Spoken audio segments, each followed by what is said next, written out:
ஒரு Stalin family, Sabareesan family இவர்கள் எல்லாம் அங்கே சென்றிருந்த போது ரத்தீஷ் கூட போனாரா என்பது எனக்கு சரியாக நினைவில்லை. அப்போ நம்ம என்ன போட்டோம்னா, அங்கே போய் தமிழகத்தில் பெரிய ஏகப்பட்ட படங்களை எல்லாம் எடுத்து நட்டமான ஒரு நிறுவனத்தின் உரிமையாளரை லண்டனில் இவர்கள் சந்தித்தார்கள்.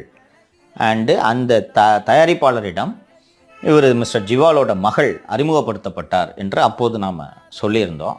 அதுவும் இப்போது இந்த ஸ்க்ரீன்ஸ் இன் மீடியா லிமிட்டெடுக்கு முதலீடு செய்ததில், பணம் கொடுத்ததில் ரத்தீஷோட ரோல் இருக்குது என்பதும் வந்திருந்தோம். இது உங்களுக்கு ஏன் ரத்தீஷ் இதை ஜிவாலுக்கு செய்யணும் அப்படின்ற ஒரு கேள்வி இருக்கிறது அல்லவா? ஒரு ஜிவால் போலீஸ் ஆஃபீஸரு, ரத்தீஷ் ஏன் செய்ய வேண்டும்? செஞ்சு கொடுத்தா ஜிவாலுக்கு வேண்டியது மகளை ஒரு படத்துலையாவது ஹீரோயினாக பார்க்கணும் இல்லையா? ஜிவாலுக்கு இதை செஞ்சு கொடுத்தா ரத்தீஷுக்கு ஜிவால் கடமைப்பட்டவராக ஆகிறார் அல்லவா?